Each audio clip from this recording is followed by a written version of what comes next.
What you know, Alibis? Welcome to another episode of Pretty Lies and Alibis. I'm Gigi. Good to have you here. It's Wednesday, December 17th.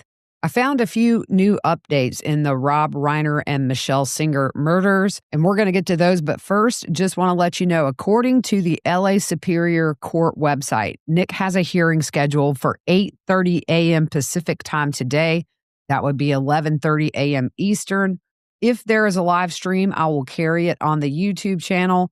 So don't forget to subscribe and click notifications if you want to know when I post new content or when I go live. So we're learning more about what led to the discovery of Rob Reiner and his wife Michele's bodies and a timeline of when investigators believe they were killed.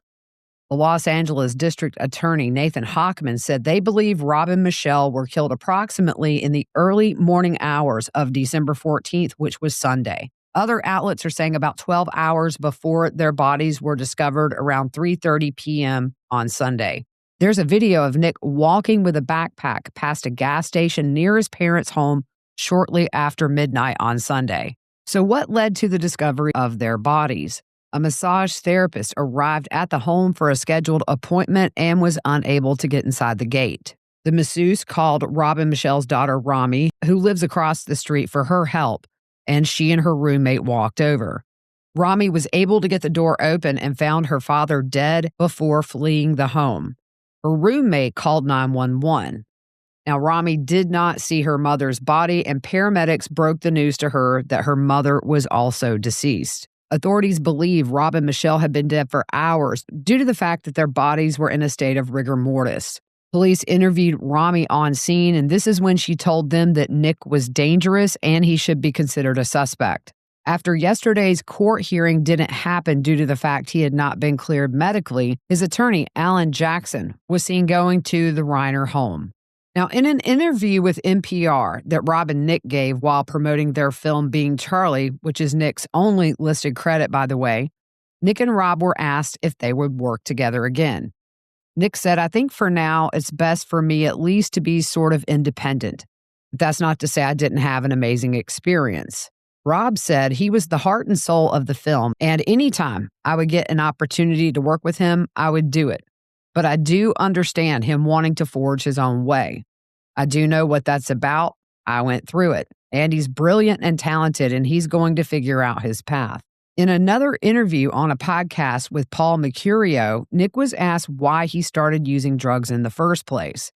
Nick, who was 22 at the time, said, "I had no identity and I had no passions. And I think the reason I had no identity was because I have a famous dad and a famous grandpa, and that fame sort of informs who you are. So I wanted to edge out my own identity with a more rebellious, angry, drug-addicted sort of persona." He also said, "I had nothing to fill my time and I had nothing to look forward to." Nick told the host that after putting out the film, it was hard to see the public's opinion that he was a spoiled, white, rich kid. Rob spoke up and said, "I had to talk to him about this.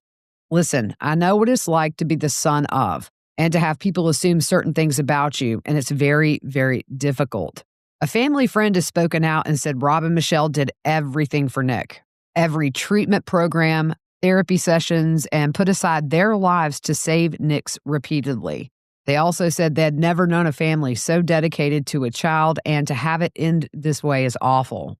Another family friend who has known Nick since he was born told the Daily Mail that Nick threw terrifying tantrums as a child.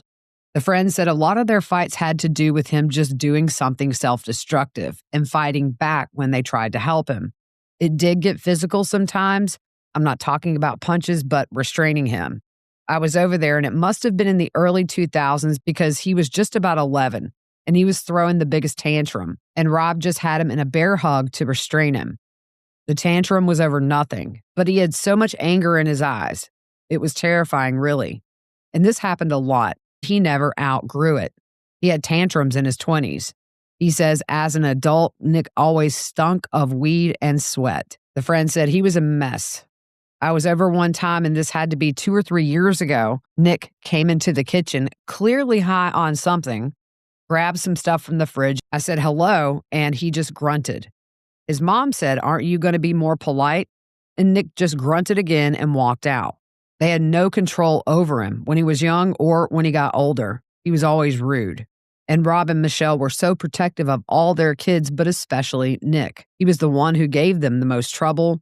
There were a lot of sleepless nights because of him, the drug use, the mental spirals.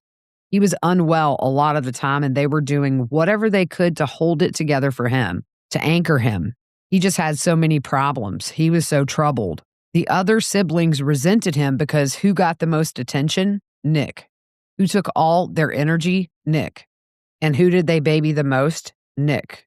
He would relapse and they would give him a place to stay. He'd move out and move back in. They never got rid of anything because he would leave and then they knew he would come back. Either when he ran out of money or when things just got too tough out there, he'd be back. Back in 2016, Rob was on Entertainment Tonight and was asked if Nick's past would reflect poorly on him personally and his career. Rob said, "That never crossed my mind. He's my son. I love him. It doesn't matter. He's more important than anything that could happen to me. I care more about him. And Jake and Rami and my family, they're the most important. So that doesn't factor in." On a side note, Rob and his wife, Michele, had dinner plans with the Obamas for Sunday night. So that's the latest news this morning. Again, keep your eye out on my socials or my YouTube channel for the hearing set for 11:30 Eastern Standard Time. Again, I will run that if there's a stream. That is it for now. I hope you guys have a good rest of your morning, and we will see you soon.